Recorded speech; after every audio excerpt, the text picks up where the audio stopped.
Hi everyone, and welcome back to the Tech Alliance podcast, or the TAP for short, where we aim to uncover all there is to partnerships and more. My name is Marina. And I'm Andrey.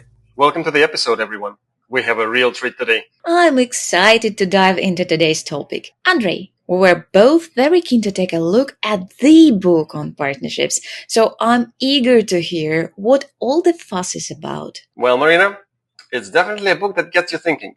Franz Schrepf, the author, has a wealth of experience in the partnership space, and he doesn't shy away from sharing his opinions, even the controversial ones. That sounds intriguing. Give us a little taste of what we can expect. First off, it must be said that while the book is positioned as a guide to partnerships for startups, any partnerships professional or business person trying to get to grips with partnerships would benefit from it. Franz really emphasizes the strategic nature of partnerships. One of my favorite quotes from the book is, "Partnerships don't have their own goals. They support the goals of other departments in the company." It really drives home the point that partnerships are a means to an end, not an end in themselves. Right. That makes perfect sense. Partnerships should be aligned with the overall business strategy, right? Exactly. And Franz does a great job of outlining different types of partnerships and how they connect with various departments. He talks about marketing partnerships, service partnerships, channel partnerships, product partnerships, and even alliances. He visualizes these as a pyramid, with the base representing partnerships with the most common goals, like marketing, and the top representing those with more unique goals, like alliances. A pyramid. That's an interesting visual. I'm curious, does he talk about why partnerships fail? Well, certainly a pyramid is a visual that we might have seen in a couple of other places. But talking about partnerships failing, he does, and he identifies two main culprits: misaligned incentives and poor time management. Who would have thought? And he stresses the importance of trust in partnerships. He says, partnerships are about trust. So, simple as that. And this is one of my few criticisms. I think he could have delved deeper into the concept of value alignment, especially when you have partners of different sizes or from different industries. I see your point. Trust is essential, but shared values and goals seem just as crucial for a successful partnership. Absolutely. And you and I, we've talked about this before. And I think we've kind of created this podcast in many ways because of our value-based alignment. But now let's get into the nitty-gritty of building successful partnerships. Franz introduces a framework, of course, called the 4 C's of partnerships, developed by Nelson Wang. It stands for customers, capabilities, capacity, and commitment. Those seem like pretty comprehensive criteria. So, how do they work in practice? Essentially, you evaluate potential partners based on these 4 factors. Do you have shared customers? Can the partner solve a need you've identified? Can they deliver at the scale you need? And finally, are they truly committed to the partnership? That makes sense, but how do you actually find these shared customers? Well, Franz suggests a really simple but effective exercise. It says, jot down your customer's buying journey.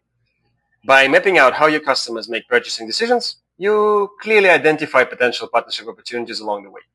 And he also emphasizes listening to your customers. They often provide valuable insights into the tools and services they use alongside your product. Yeah, I see the point. That's a great point. Customers are often the best source of information about potential partners. Indeed. Well, and here's also where Franz throws in a bit of a contradiction. He says you need to, and I quote, infuse partnerships into the DNA of your company, but also that you shouldn't partner from day one. That does seem contradictory. How does he reconcile those two ideas? Franz suggests that while you shouldn't rush into partnerships early on, you should have a clear understanding of your ecosystem and potential partners from the start. And this is a point that I cannot stress enough. I absolutely love this approach. It's about being strategic and intentional, not jumping into partnerships just for the sake of it, but being fully aware how you will when you're ready. Oh, yes, I see. It's about laying the groundwork early on, even if you are not actively forming partnerships. Makes sense. And it does, doesn't it? And dear listeners, or as I like to call you, our dear tappers, if you've listened to our special season with Eleanor Thompson, you'll know what we're talking about. We've talked about this point time and time again, how important it is to start forming a partnerships team when you're ready, but also at the same time, how important it is to think about the partnership's fit for your product from the beginning. Well, so Franz also talks about the concept of he introduces a super interesting idea, in fact, of relationship debt. I found it super insightful. Essentially, it's about burning bridges with your partners or pursuing relationships that are doomed to fail at a particular stage, which can prevent you from being able to work with that partner again. That was fucked up.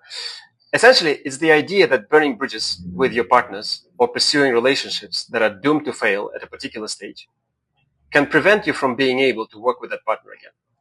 And that kind of debt that's can't be paid a off great with hard work. analogy. Is it similar to technical debt? But usually in IT, we spend about 20% of time trying to tackle the technical debt. So, but how can we avoid 20% relationship debt, and how can we tackle it? You say 20%. In my experience, it's more like 80 sometimes. So yeah, absolutely. It depends. I'm being a little bit facetious, but also it's no coincidence that Franz brings up this concept, given his background and our common background in software and IT companies. Most of us are fairly familiar, or we become familiar very quickly with what technical debt is about, and that's why he starts talking about this debt of concept, which is related, unsurprisingly. But in terms of avoiding it, I don't know about tackling it. I think that to a certain extent, that's a topic that you and I could explore a bit more. And maybe we can talk about it with Franz when we next see him. I didn't see him talking about so much. In fact, he says that once you have that debt, once those bridges are burnt, there's very little you can do, which sometimes can be the case. However, maybe there's still something for us to explore in terms of tackling it. But in terms of avoiding it, Franz's ideas come down to careful alignment, communication, transparency, and consistently delivering value to your partners. Sounds super simple, but of course it's the practice and the delivery that matter. Franz emphasizes the importance of treating your partners like gold, because they are the extension of your team. I think that the idea is that the partner is an extension of your team is a gold idea. I believe that we should keep it in mind more often. Yeah, okay, speaking of valuing partners, how do you decide which partnerships to prioritize? Well, you might be surprised, but Franz brings up a matrix. There's a partner prioritization matrix. First, it's sort of based on the growth matrix by the Boston Consulting Group. You know the one I'm talking about, where you have the cash cows, the rising stars, that kind of thing. So if you don't know what we're talking about, look it up. Boston Consulting Group growth matrix. It's all over the internet. So this one is very similar, but here our categories are question marks, stars, cash cows, and pets. Well, cash cows sounds a little bit too straightforward, but I'm really curious to learn more about it. So can you explain those categories a bit more? Well, insofar as Franz explains them, question marks are high growth with uncertain potential. Interesting, right? So you already need to have some data to indicate that they provide growth, but you don't know how sustainable that growth is, so hence the question mark. Fair enough. Stars are high growth with high market share, right? These are fairly exceptional. Stars, high growth partners with high market share. These are truly exceptional. Fairly hard to find companies like that in the first place. Probably consequentially harder to can't make anybody become your partner, but to just incentivize them to become your partners. But in any case, so those are stars. It's growth and market share. Cash cows, as you said, are reasonably self-explanatory, as in they have a large customer base, but not so much growth potential anymore, as in a steady flow of new business or existing business coming through and with them. And for me, we'll come back to it, but one of the more interesting categorizations here are so-called pets, which are low growth, low market share partners.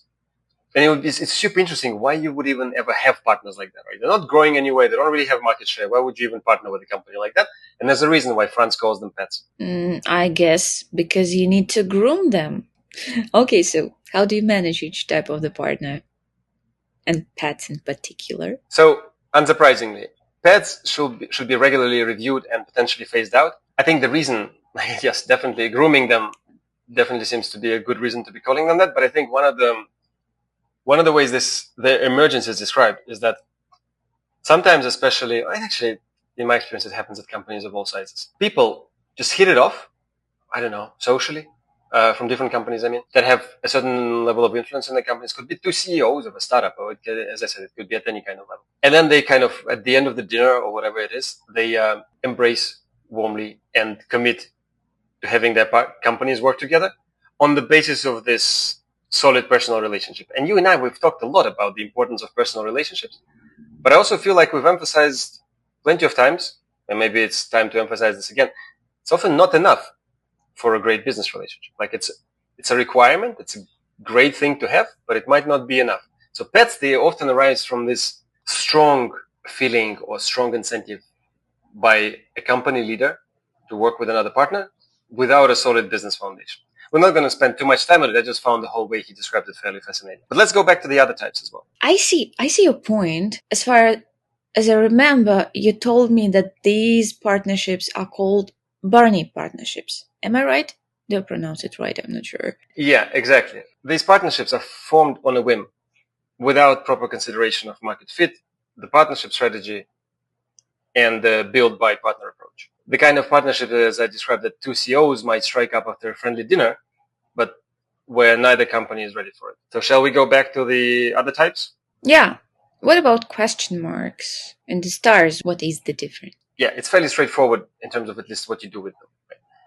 You validate the potential of question marks because remember we said they have a high growth potential. If we know that it is high and the market share is growing, they are on the route to becoming stars.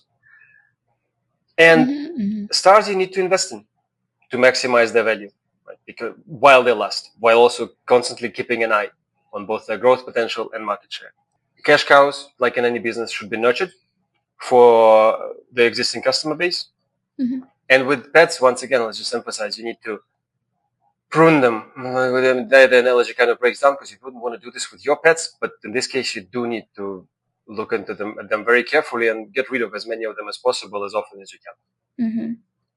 Well, I must say that that's a very helpful framework, especially if you have a lot of partners and you need to weed out anything that eats too much attention. But now let's talk about the different types of marketing partnerships. Let's start with the distinction between affiliates and referral partners, because sometimes the difference is very subtle. I would say that this whole pyramid of types of partnerships is one of the approaches that Franz uses in the book that I like the most and that I value the book the most for. So I do feel like it's worth spending some time going through this.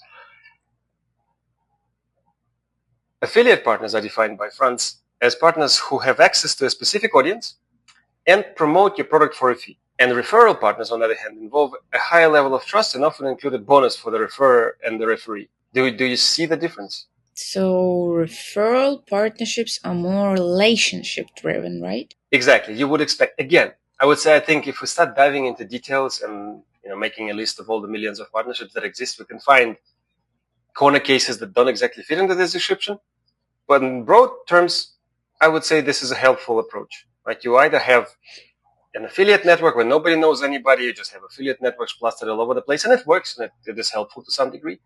And referrals, also, we must recognize it's not always genuine. You always have to kind of, as a user, especially as a potential customer, you have to do your own research.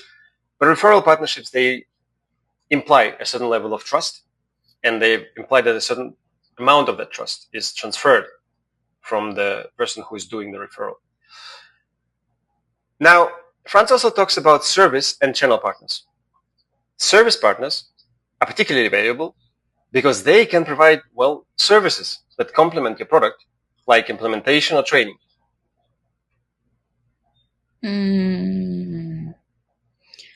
Okay.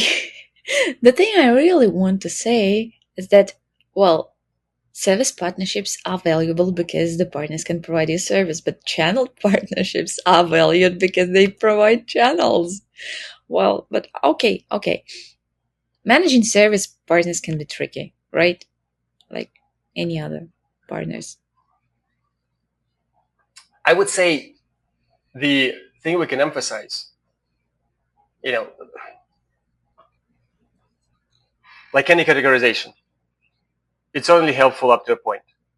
And I would say this kind of information is especially useful if you're new to the field, right? If you are thinking about a career in partnerships, or you are thinking about structuring your blossoming partnership network and trying to understand what sort of type of partners do you actually have. I would say when we make the distinction between service and channel is, in my experience at least, I don't know if Franz would back this up, because we will ask him when we get the chance.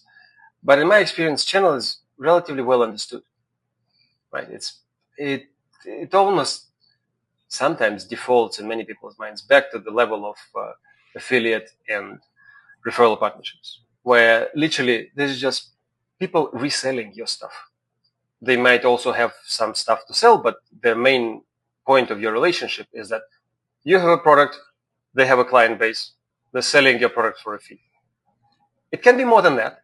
And certainly there's certainly channel experts out there who would disagree with me very strongly right now and talk about for hours about all the various sales aspects of channel. So I agree with that as well from the beginning up front. The reason I called out the interesting element of service partnerships in providing services is because, you know me, I'm always thinking about value for the end customer. Like, what is the better together story in terms of increasing value for everybody involved? And if there is an opportunity to actually make life easier, make project more sustainable, somehow I find that compelling. But without spending too much time on this, I do agree. Managing service partners can be very tricky. And here's where Franz emphasizes the importance of sharing value with your partners, even if it means giving away more than you receive initially. And he brings up a very interesting number that I haven't seen in other places, and it can be quite controversial for some. Franz mentions that Salesforce has a 7-to-1 value distribution ratio as a benchmark. So basically to explain this in simple terms, for every dollar that Salesforce makes, its service partners make $7 in the client relationship. So whenever somebody basically pays $8 to Salesforce, in reality, Salesforce only gets one, and the rest of it goes to its service partners. Which, on the one hand, yes, you might say it's generous, but I don't think it's just about generosity on Salesforce's part. It's the foundation of the business model. Like from the beginning, they understand that there's only $1 of the rate is theirs, but that $1 would not exist with the other 7, and that value created by the service partners. And it's a long-term investment, because service partners take on the risk of hiring and managing people, and they need to be adequately compensated. Well, that's a good point. And what about channel partners? Or we have already discussed channel partners, so what do you want to explore this topic more? We've discussed them well enough, so I would only add maybe that Franz brings up an important aspect here, which can actually appear in other partner relationships, but it probably is best known in the context of channel partnerships, which is channel conflict. So, how can we describe the channel conflict and how we are supposed to avoid it? Again, a topic worth its own large discussion, but in my mind, I would boil it down to 2 possible areas. One is where your reseller partners are in conflict with your own sales teams, especially in terms of incentives and remuneration, right?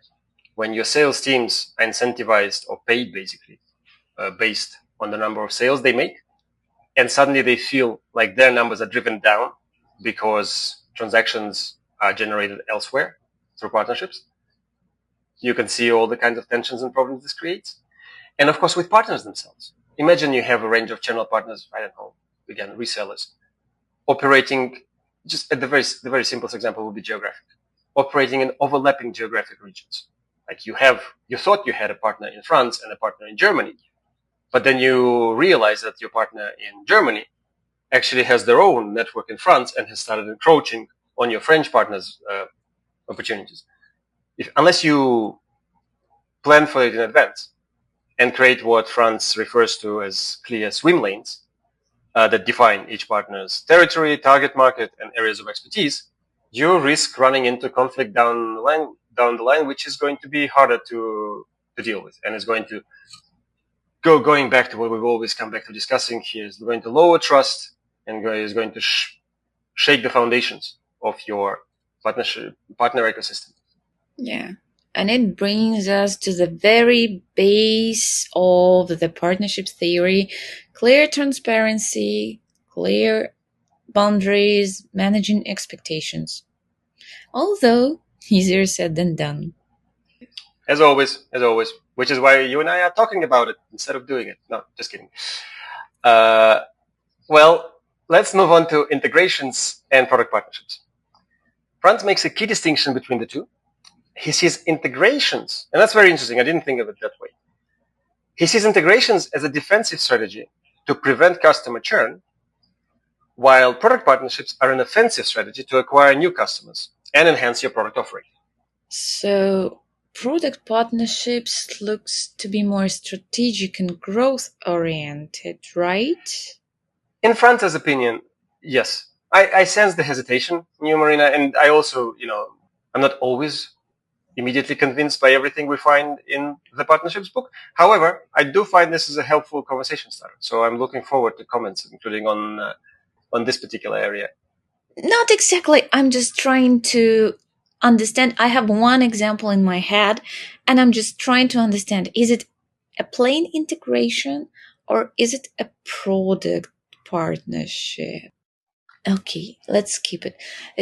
I will think it over again. Okay. Yes, it's really tough to understand. Yes, to understand the clear border between the integrations and the product the partnerships. But maybe I just need to read this chapter. Well, I do highly recommend to everybody listening, including you, to actually read the book. It's not that long.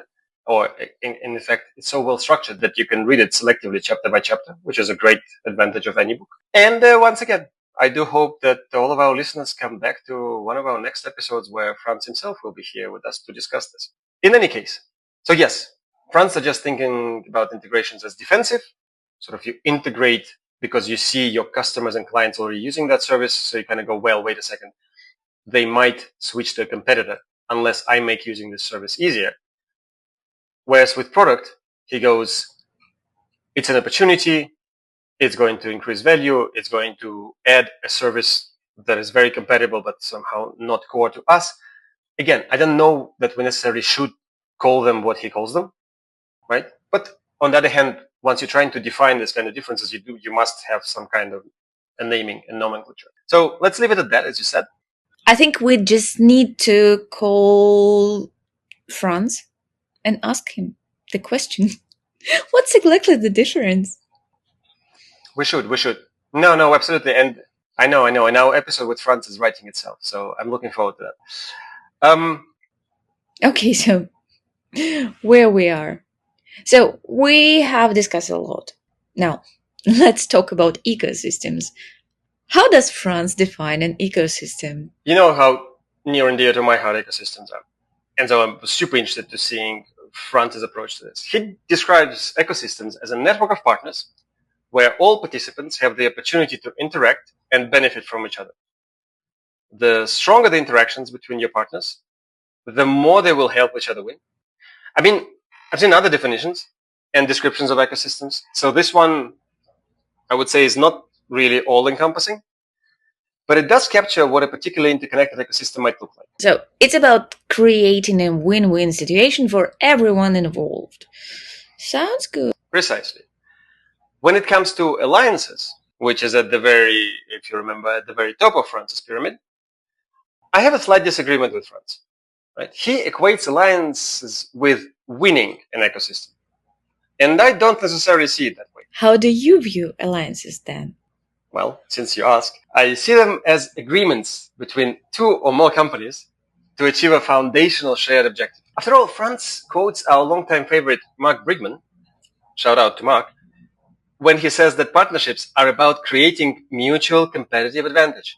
If that advantage is sustainable, I would say you graduate from partnerships to alliances territory.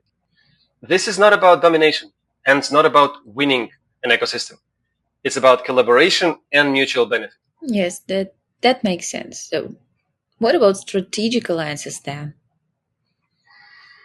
Again, Franz describes them as bet the company decisions, sort of make or break, kind of when you play for all the marbles. Again, I'm not entirely on board with that. I think strategic alliances can be transformative. They don't always have to be all or nothing propositions. I think to some degree, we must remember that Franz's intended audience are startup companies. Mm-hmm. So there I can understand where these kinds of decisions can lead to fairly dramatic consequences for a company. But even there, I think we're on grounds where we can have a bit of a discussion. Yes. We need to make a list of questions to Franz, I guess. So. It's writing itself. Yes. And finally, Franz touches on acquisitions, where he highlights 3 key factors: team, product, and market. Essentially, the acquirer considers how long it would take to build a team like yours, or to develop your technology in-house, and to capture your market share. I see. So it's about assessing the value you've created and whether it's more efficient to acquire than to build. In a nutshell. Again, there's probably tons of literature written specific on mergers and acquisitions, but in the context of this, the book on partnerships, that pretty much covers it. And this also, I would say, covers the main points of the book on partnerships. Overall, I found it to be a very valuable read, with many points ripe for a permanent conversation, as one of our favorite guests, Gavin Booth, calls them. Shout out to Gavin. It certainly sounds like a comprehensive guide to partnerships, right? It is. And I encourage our listeners to check out the book for themselves. You'll find the link in the description or in the comments below or wherever it is that we have space to put a link in. And consider applying some of the book's principles to your own partnership initiatives. By the way, do you consider any of these principles applying to your partnership initiatives? To be honest, I found super helpful having a clear, both you and I think we're somewhat biased and have a bit of a soft spot for frameworks and partnerships, which is why we continuously review books that talk about frameworks and guides and field books and so on and so forth. And we started this whole adventure by analyzing Mark's perennial Partnernomics that also tries to offer a framework.